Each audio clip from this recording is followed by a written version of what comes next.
वक्रतुण्ड महाकाय कोटिसूर्यसमप्रभ निर्विघ्नं कुरु मे देव सर्वकार्येषु सर्वदा। మీ అందరికీ నమస్కారం। ఈరోజు వీడియోలో మనం దాదాపుగా ఎలాంటి విషయాన్ని తెలుసుకుందామనంటే, అందరూ కూడా ఇటీవల ఏదైనా ఒక్కరు ఈ విధంగా అడుగుతారేమోనని నేను చాలాసార్లు పరిశీలించాను.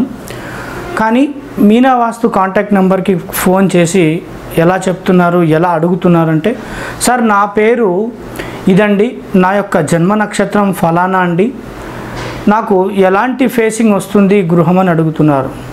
కానీ గౌరవనీయులైన ఏదైతే నాకు పెద్దలు ఫోన్ చేసి అడుగుతున్నారో, అదేవిధంగా గౌరవనీయులైన ఎవరైతే నాకు ఫోన్ చేసి అడుగుతున్నారో మీరందరికీ కూడా కొన్ని విషయాలు మీరు తెలుసుకోవాలి.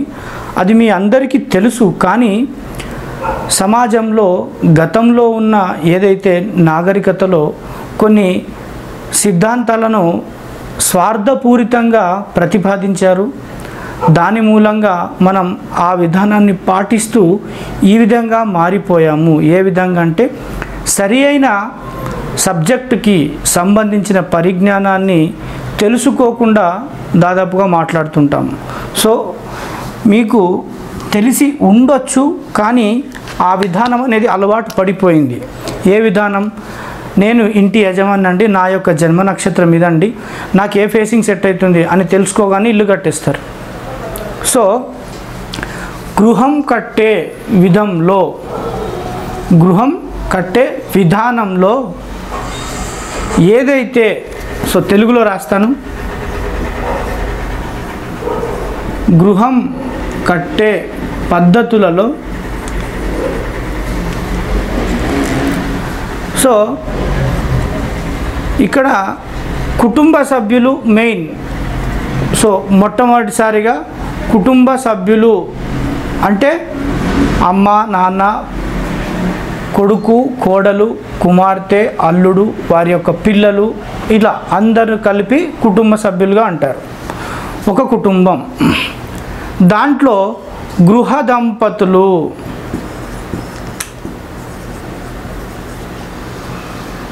నెక్స్ట్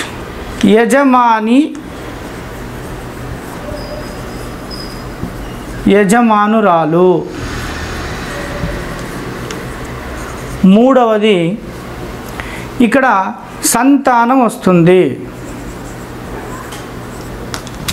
సో ఈ కుటుంబ సభ్యులు అనే ఒక హెడ్డింగ్ తీసుకుందాము. దాంట్లో 3 టర్మ్స్ అనేవి తీసుకున్నాము, 3 పద్ధతులు అనేవి తీసుకున్నాము. ఇక్కడ ప్రశ్న ఎలా తలెత్తుతుందంటే, నేను మీకు ఇంత క్రితం 2 సార్లు రిపీట్ చేశాను. గృహం కట్టేటప్పుడు యజమాని నక్షత్రానికో, యజమాని పేరుకో, యజమాని రాశో, యజమాని దాదాపుగా పేర్లే ఉంటాయి. సో పేరుకు కట్టడం అనేది కరెక్ట్ పద్ధతి కాదు. ఎందుకు అంటే, ఒకవేళ యజమాని పేరు పైన మెయిన్ డోర్ ఈ వైపుగా వస్తుంది, తూర్పు వైపుగా, ఉత్తరం వైపుగా, దక్షిణం వైపుగా, పడమర వైపుగా అని ఇలా ప్లాట్ తీసుకోండి, ఇలా కట్టండి ఈ ఫేసుకు వైపుగా అని చెప్పడం కన్నా, అలా చెప్పిన విధానంలో ఆ యజమాని ఒక్కరే నివసించాలి. ఇప్పుడు యజమాని పేరు పైన ఇల్లు కట్టినాం, తూర్పు ఫేసింగ్ అనుకుందాం, ఆ యజమాని ఒక్కడే నివసించాలి. మర్రా ఆ గౌరవనీయమైన యజమాని యొక్క భార్య నివసించరాదు, సంతానం నివసించరాదు. ఎందుకు సార్? అట్లెట్లా సార్? మా ఏరియాలో అయితే యజమాని పేరుకి ఇది వచ్చింది సార్, ఈ ఫేసింగ్, ఆ ఫేసింగ్లో మెయిన్ డోర్ పెట్టేసి కట్టేసుకుంటారు సార్ అని అంటే, ఇప్పుడు మీరు ఆలోచించండి. గృహం అనేది ఒక రేకుల షెడ్ కాదు, నట్లిప్పేసి ఇంకో దగ్గర తీసుకుపోయి ఫిట్ చేసుకొని ఉండడానికి. సమస్యలు వస్తే అని మీరు ఫీల్ అయినట్లయితే, మాకు గృహం ద్వారా సమస్యలు వస్తున్నాయి అని మీరు ఫీల్ అయినట్లయితే, ఇప్పుడు ఇక్కడ ఆలోచించండి. గృహం అనేది కుటుంబ సభ్యుల అందరికీ సంబంధించింది కనుక గృహాన్ని కుటుంబ సభ్యుల అందరి జన్మ నక్షత్రాలకు కట్టాలి అనేది గతంలో నిర్వచించబడింది. సో ఆ పద్ధతి అనేది అంతరించిపోయింది అనుకుందాం. కనీసం నామధేయము ఏదైతే పేర్లు ఉన్నాయో పేరుకు వచ్చిన మొదటి అక్షరానికి నక్షత్రం తీయండి. జ్యోతిష్యం ప్రకారం తీస్తే ఆ నక్షత్రానికన్నా గృహాన్ని కట్టుకోండి. సో కుటుంబ సభ్యుల అందరి నక్షత్రాలు అవసరం, అంతేకాని ఒక యజమాని మాత్రమే అవసరం ఉందని అనుకోవద్దు. గృహం అనేది ఒక ₹1,00,00,000 పెట్టి కట్టుకుంటున్నాం, మంచి ఒక డూప్లెక్స్ ఇల్లు కట్టుకుంటున్నాం. ఒక యజమాని ఒక ఉదాహరణ తీసుకుందాం. ఒక యజమాని రిటైర్మెంట్ అయ్యారు. ఆయన యొక్క అబ్బాయి లేదా అమ్మాయి ఒక పీజీ చేసి మంచి ఉద్యోగం సంపాదించారు. వాళ్ళు ఒక మంచి కళగా ఒక డూప్లెక్స్ ఇల్లు, వారి యొక్క కళ, కుటుంబ సభ్యుల యొక్క కళ మంచి గృహం ఉండాలి, అదొక డూప్లెక్స్ అని పిల్లల అభిప్రాయం.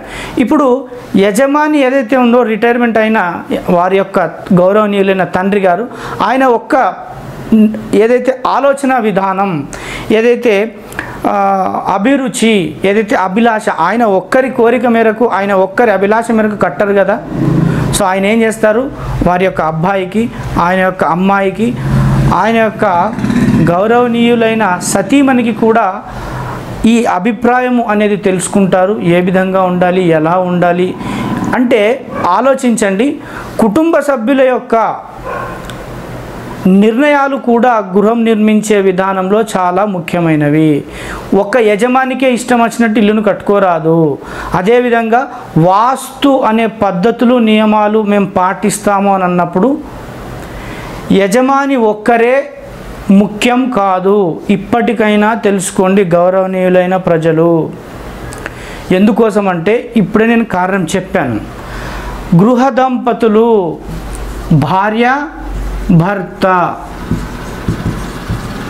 యజమాని యజమానురాలు ఇక్కడ ఇచ్చాను, వారి యొక్క సంతానం, వీరి అందరి నిర్ణయం అవసరం.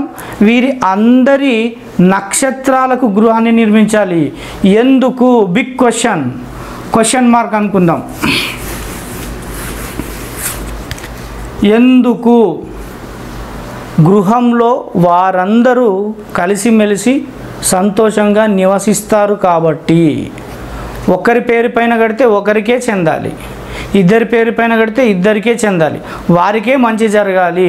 మనం ఏదైతే ఫీల్ అవుతామో వాస్తు ప్రకారం నిర్మించుకున్నాం, వాస్తు ప్రకారం సమస్యలు వస్తున్నాయి, ఇంటిని మాడిఫై చేసుకుందాం అని ఈ విధమైన ఆలోచనలు వచ్చినప్పుడు మీరు కట్టే ముందు ఆలోచించాలి, ఈ గృహం నా తర్వాత నా యొక్క సంతానానికి చెందుతుంది కాబట్టి వారి యొక్క నక్షత్రాలు లేదా వారి యొక్క పేర్లు మీకు ఏదైతే అవైలబిలిటీలో ఉంటాయో అన్నీ తీసుకొని గృహాన్ని నిర్మించుకోవాలి.